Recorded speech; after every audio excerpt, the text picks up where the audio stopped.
नमस्कार बच्चों, कैसे हो आप सब। आशा करती हूँ आप सभी अच्छे होंगे, स्वस्थ होंगे। तो आइए बच्चों, आज हम शुरू करेंगे अध्याय 13 गणतंत्र दिवस लेक्चर 2। ओके, तो सभी बच्चे अपनी हिंदी की बुक्स को निकाल लीजिए। हिंदी की बुक्स निकाल लीजिए सभी बच्चे। पेज नंबर है 52।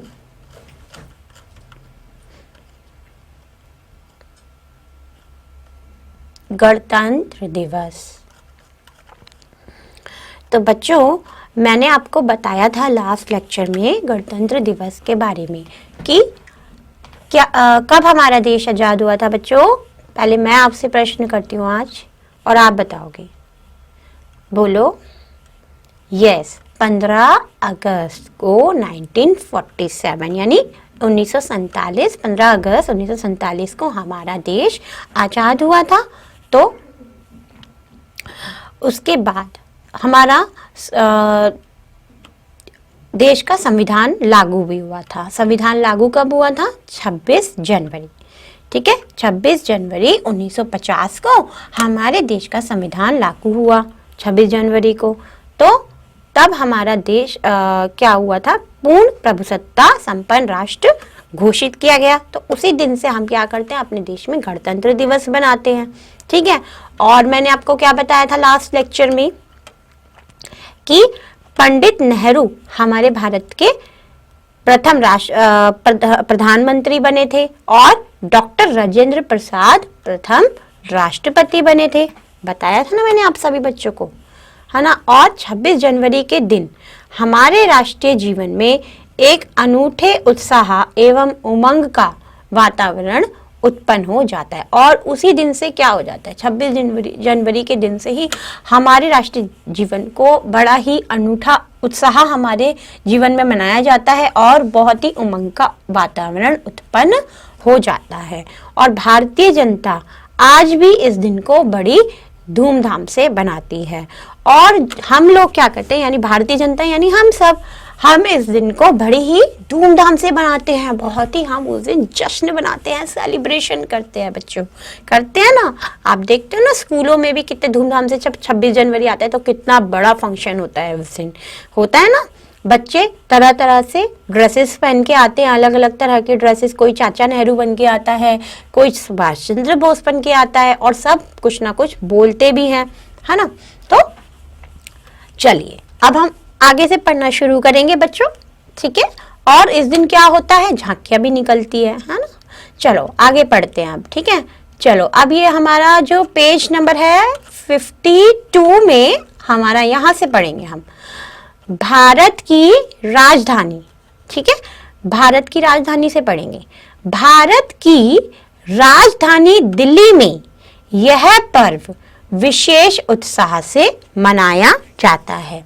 और भारत की राजधानी दिल्ली में यह पर्व तो विशेष उत्साह से मनाया जाता है, बहुत ही जोश से मनाया जाता है।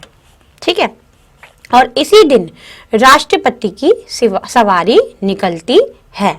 और इस दिन क्या होता है? राष्ट्रपति की सवारी भी निकलती है, जिसे देखने के लिए देश के कोने कोने से आकर लोग दिल्ली में एकत्रित हो जाते हैं।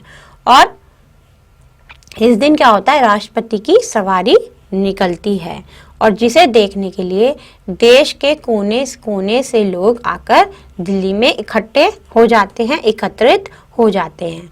और इस अवसर पर सभी प्रांतों के स्वरूप और संस्कृति को दर्शाने वाले आकर्षक सवारियां, झांकियां आदि निकलती है।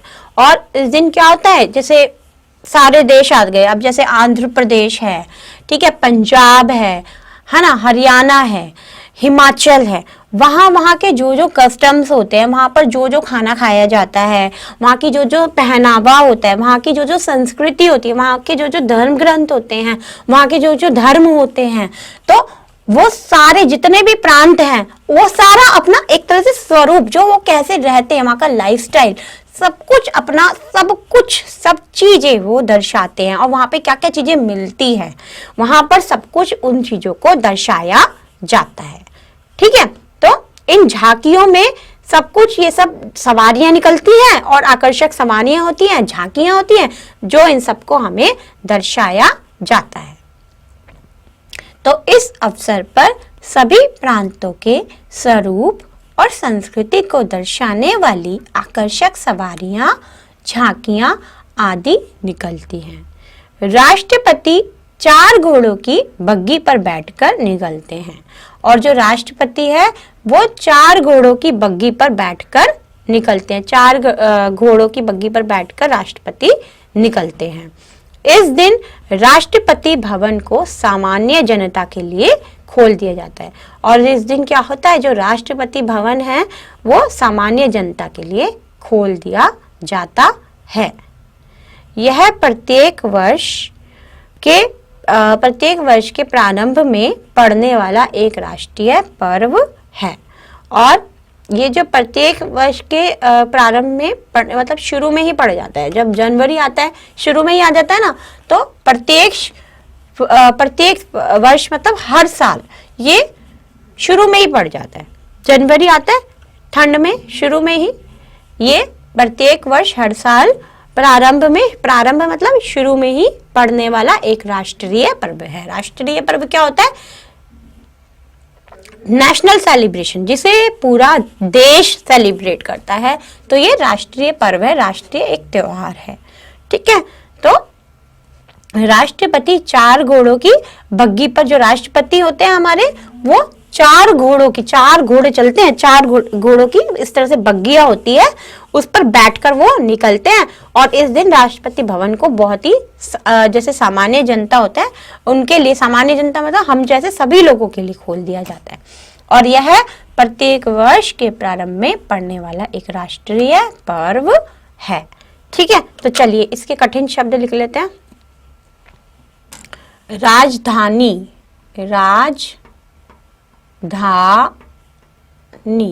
राजधानी,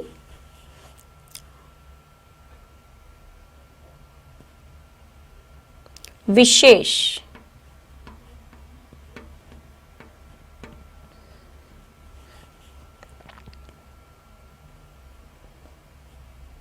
उत्साह,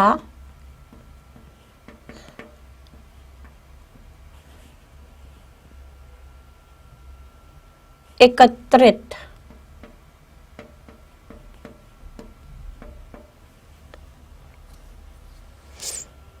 प्रांतों,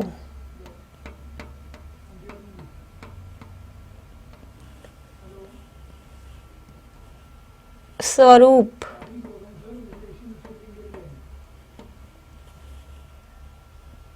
संस्कृति,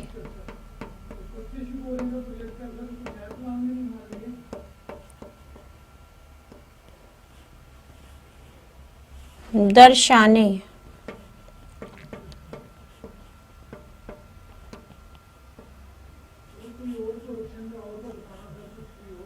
आकर्षक,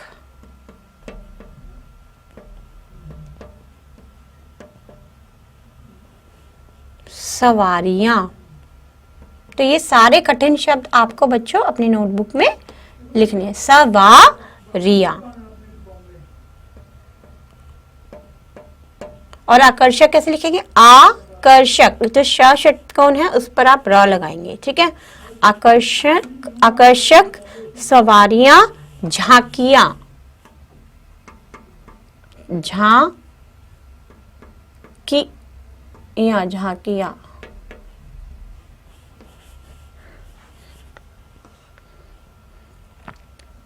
बग्गी क्या होती है, बग्गी होती है ना जो 4 घोड़ों की सवारी होती है, जैसे 4 घोड़े आगे चलते हैं और पीछे सीट होती है, उसको हम क्या बोलते हैं, बग्गी। ठीक है बच्चों।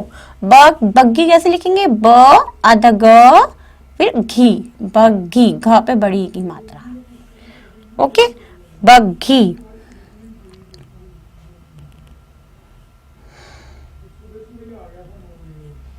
संस्कृति हमने लिख लिया है, बग्गी लिख लिया है। ठीक है। सामान्य,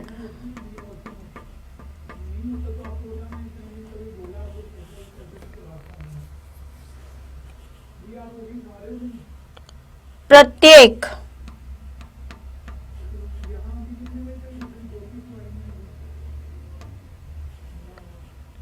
प्रारंभ, प्रारंभ मतलब शुरू, शुरू में आता है ना। पर्व, प व लिख के फिर उस पे रा।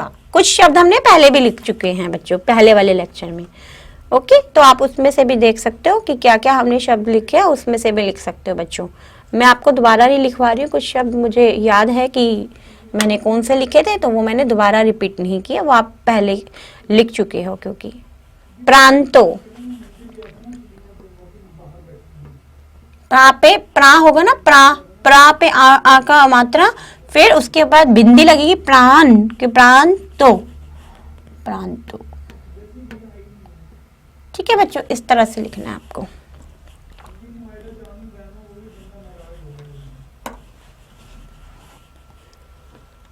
ये देखो बच्चों, इस तरह से आपको पूरा सीन भी दिखाया गया है 26 जनवरी में क्या क्या होता है ना, पूरा आपको सीन दिखाया गया है।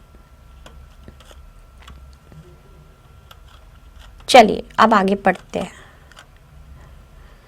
गणतंत्र दिवस का पर्व मात्र दिल्ली में ही नहीं वरन संपूर्ण देश में बड़ी धूमधाम से मनाया जाता है। और गणतंत्र दिवस का जो पर्व है, जो ये त्योहार जो ये आता है, पूरी दिल्ली में ही नहीं बल्कि पूरे देश में बड़ी धूमधाम से मनाया जाता है।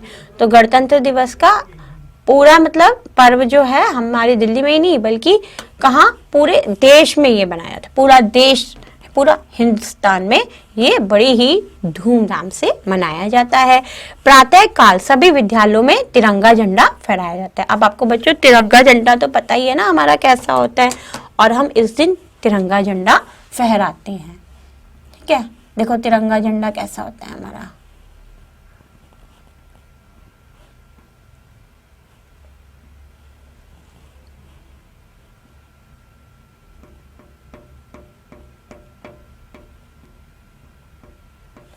ठीक है, हम अपना तिरंगा झंडा फहराते हैं ना उस दिन।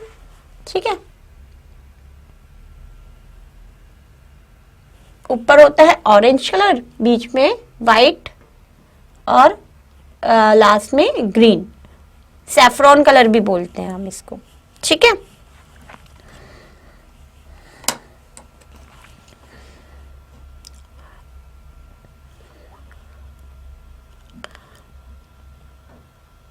तो विद्यालयों में बालक बालिकाओं के विभिन्न खेल भी आयोजित किए जाते हैं। और जब स्कूल्स में क्या करते हैं, अलग अलग खेल भी लोग बच्चे खेलते हैं इस दिन। बालक बालिकाओं मतलब बच्चे अलग अलग तरह के, विभिन्न मतलब अलग अलग तरह के खेल आयोजित किए जाते हैं, ऑर्गेनाइज किए जाते हैं, और बच्चों को मिठाइयाँ बांटी जाती है। और इस दिन बच्चों को स्वीट्स भी बांटी जाती हैं, मिठाइयाँ दी जाती है, तरह तरह की, लड्डू हो गए, बर्फी हो गई, इस तरह से मिठाइयाँ बांटी जाती है।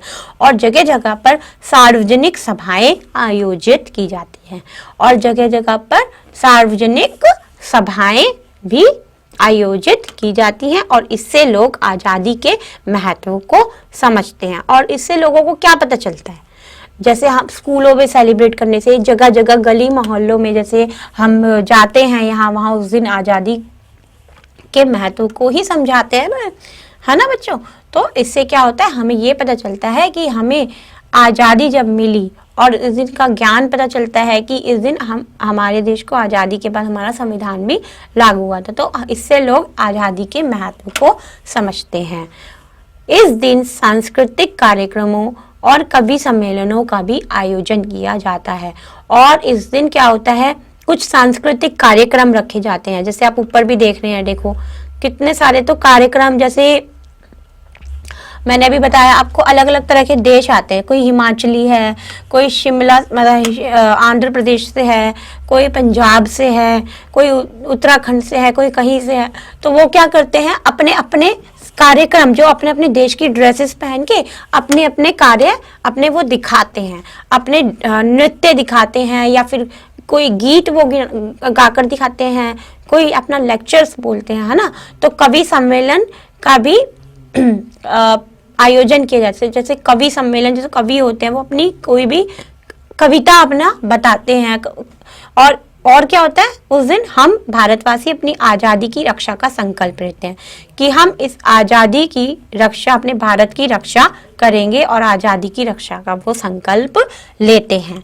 इस पर्व पर हमें आपसी भेदभाव को भुलाकर भाईचारे से रहने का व्रत लेना चाहिए। और इस पर्व पर क्या करना चाहिए, हमें आपसी भेदभाव को भुला के हमें आपसी भेदभाव नहीं करना चाहिए और भाईचारे से रहने का व्रत लेना चाहिए, जिससे हमारी आजादी रूपी सुवर्ण कलश में पुनः कोई छिद्र ना हो जाए। और इससे हमें, अगर हम भाईचारे से रहेंगे, एक दूसरे से अच्छे से रहेंगे, ठीक है, तो क्या होगा, कोई भी हमें एक दूसरे से अलग नहीं कर पाएगा, कोई भी हमें एक दूसरे के खिलाफ भड़का नहीं पाएगा। तो मतलब इस पर हमें आपसी भेदभाव नहीं करना चाहिए कि वो ऐसा वो वैसा, या वो काला वो गोरा, या फिर ऐसा भी होता है ना, कई बार हम भेदभाव करते हैं, ये उस धर्म का है, ये मुसलमान है, या ये सिख है, ये ईसाई है, हम इससे नहीं वैसे रहते, ऐसे रहते हैं, है ना। तो भाईचारा से हमें रहना चाहिए, और जिससे कि वापस हमें कोई फूट ना डलवा पाए, कोई हमें भड़का ना पाए, और आजादी रूपी सुवर्ण कलश में पुनः कोई छिद्र ना हो जाए। पुनः कोई छिद्र मतलब दोबारा से हमारी इस आजादी को कोई हमसे ना छीन ले, वापस से कोई छिद्र ना इसमें कर दे, छिद्र वापस से ना हो जाए। हमें अपने देश की समस्याओं पर भी विचार करना चाहिए, और जो हमारी देश में जो समस्याएं चलती रहती हैं, लाइक हमारे देश में कई तरह की प्रॉब्लम्स आ जाती हैं, जैसे कभी पॉपुलेशन बढ़ रही है, राइजिंग पॉपुलेशन हो रहा है, मतलब पॉपुलेशन काफ़ी बढ़ रही है, जनसंख्या बढ़ती जा रही है, या देश की काफ़ी समस्या, महंगाई होती जा रही है ना, और बेरोजगारी बढ़ती जा रही है, लोगों को काम नहीं मिल रहा है ना, उस अपनी एजुकेशन के हिसाब से उनको बेरोजगारी देखनी पड़ रही है, उनको काम नहीं मिलता है। तो इन समस्याओं पर भी हमें विचार करना चाहिए और कमर कसकर उन्हें दूर करने का प्रयास करना चाहिए, और अपनी कमर कस लेनी चाहिए, और हमें उनका दूर करने का प्रयास करना चाहिए और उनका समाधान ढूंढना चाहिए। ठीक है बच्चों, साथ ही हमें देश की रक्षा की ओर भी ध्यान देना चाहिए, और हमें अपने देश की एक अच्छा, मतलब देश का हम निवासी हैं, तो हमें एक तो इसका पूरी तरह से हर कर्तव्य निभाना चाहिए कि हम देश के वासी हैं, और इसकी रक्षा करने का भी हमें ध्यान रखना चाहिए कि हम अपनी देश की रक्षा कैसे कर पाएंगे। ठीक है, कोई हमारे देश में आकर गलत काम ना कर पाए, हमारे देश को गंदा ना करे, साफ सफाई का हमें ध्यान रखना चाहिए। कूड़ा अगर हम फैलाते हैं तो इधर उधर हमें नहीं फेंकना चाहिए, वो कूड़ेदान में ही फेंकना चाहिए। तो हमें देश की रक्षा का भी इसमें ध्यान रखना चाहिए, और अपने देश का खास ख्याल हमें रखना चाहिए, एक भारत का हमें नागरिक होने के नाते। नेक्स्ट देखो, तो यहां तक एक बार मैं पढ़ के आपको बता देती हूं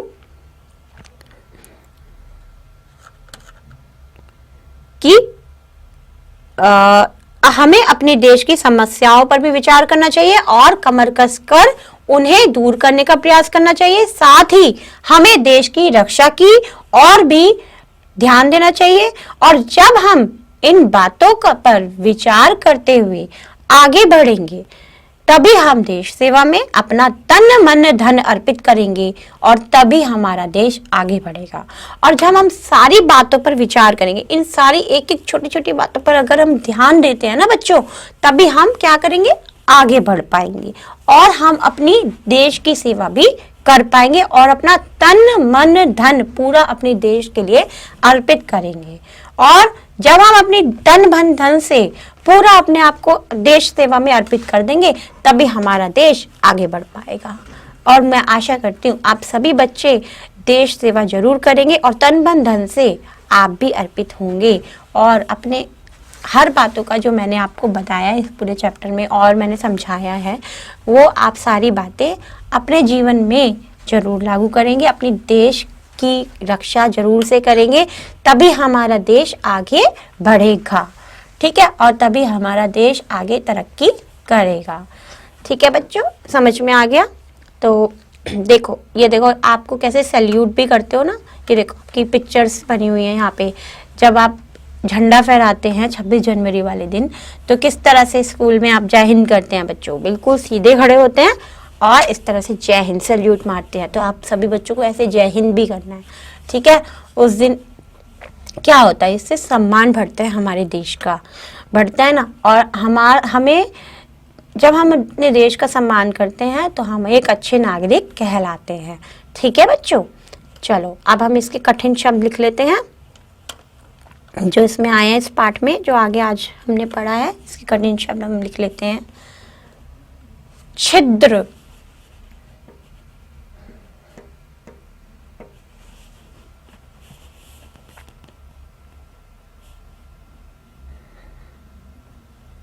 संकल्प, संकल्प, सुवर्ण,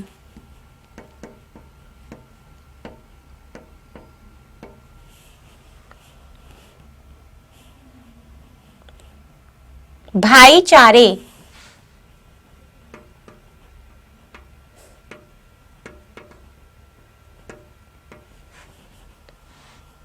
व्रत,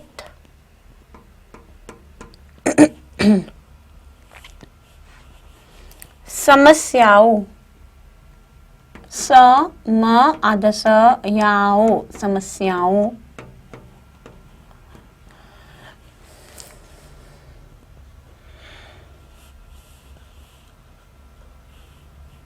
भाईचारे लिखा है हमने, भाईचारे, चलो भाईचारे हाँ लिख लिया, ठीक है। छिद्र लिख लिया है, प्रयास,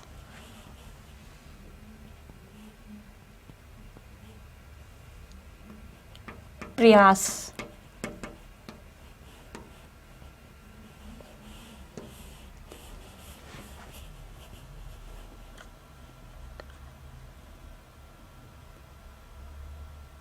रक्षा,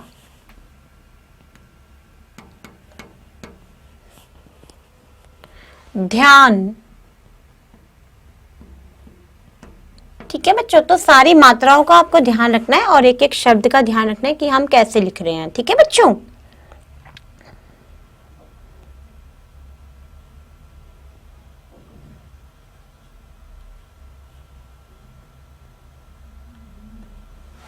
बढ़ेंगे,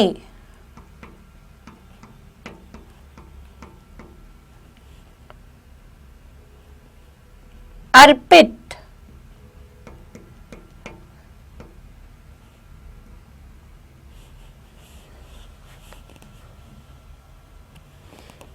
तो यहां तक आपको पूरे शब्द लिख लेने हैं। ठीक है बच्चों, तो चलिए एक बार हम इन शब्दों को पढ़ लेते हैं बच्चों।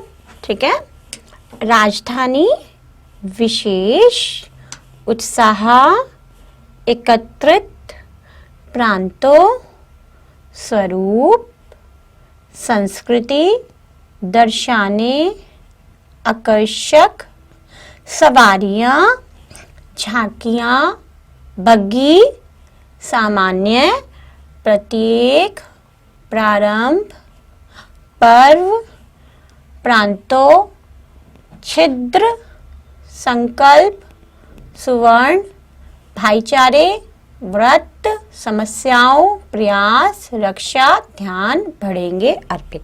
तो ये सारे आपके कठिन शब्द हैं। अब हम करते हैं शब्दार्थ। शब्दार्थ में पहला शब्दार्थ है दास्ता। दास्ता मीन्स है गुलामी, यानी स्लेवरी, किसी की गुलामी करना। असंख्य यानी अनेक, काउंटलेस। जन्म सिद्ध अधिकार यानी जन्म से प्राप्त अधिकार, बर्थ राइट। संघर्ष यानी युद्ध, स्ट्रगल। संविधान, कानून, कॉन्स्टिट्यूशन। बग्गी यानी रथ, चैरियट, चैरियट, ठीक है। प्रभुसत्ता संपन्न, पूर्ण अधिकार से युक्त। ओके। संकल्प, दृढ़ निश्चय, डिटर्मिनेशन। छिद्र, छेद, होल।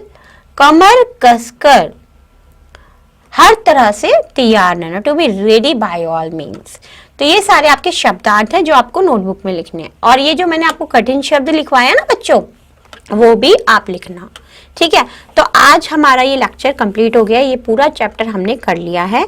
अब आपको क्या करना है, ये पूरा चैप्टर जो हमने पढ़ा है ये आप फिर से पढ़ना, क्योंकि ये बहुत इंपॉर्टेंट चैप्टर है, क्योंकि हमारे गणतंत्र दिवस के बारे में, जिसमें हमें यह बताया गया है यह 26 जनवरी को मनाया जाता है। और हमारी आज़ादी के बाद जब हमारा देश आज़ाद हुआ 15 अगस्त को 1947 को, तब हमारा देश का संविधान लागू हुआ था 26 जनवरी को। तब ये गणतंत्र दिवस हमारा तब से बनाया जाता है, आज तक हम इसे बनाते आ रहे बड़े ही धूमधाम से। तो आप बच्चों को क्या करना है, एक तो आपको पूरे जो भी नियम है हमारे जो बताए गए हैं उन सभी का पालन करना है, जिससे हम अपने देश को आगे बढ़ा पाए। और आप भी सांस्कृतिक कार्यक्रम जो स्कूल में होते हैं उसमें भी आप बच्चों भाग ले सकते हैं, जिससे आपकी भी राष्ट्र प्रेम आपको इससे होगा और इससे आपकी अच्छी भावना होगी, जिससे हमारा देश आगे बढ़ेगा। ठीक है, तो इसी के साथ आपकी यह कक्षा आपकी समाप्त होती है आज की। तो आशा करती हूँ आप सभी बच्चों को ये चैप्टर अच्छे से समझ में आया होगा, और अगर आपको कोई भी डाउट होगा तो आप वो मुझसे क्लियर कर सकते हैं बच्चों। और आपको ये सारा वर्क आपको कंप्लीट जरूर से करना है। एक तो आपको रीडिंग जरूर करनी है, और कठिन शब्दों को बच्चों आप जरूर से लिखेंगे ना। आपकी मैम कह रही है, आपकी ऋचा मैम कह रही है, आप जरूर से लिखेंगे, आई नो दैट। और सारे शब्दार्थ भी आप जरूर से लिखेंगे और लर्न करेंगे। ठीक है बच्चों, तो चलिए आज की कक्षा यहीं पर समाप्त होती है। आशा करती हूँ आप सभी बच्चे जरूर से पढ़ेंगे, लिखेंगे और अपना ध्यान जरूर रखेंगे। ठीक है, तो चलिए बच्चों, बाय बाय, टेक केयर।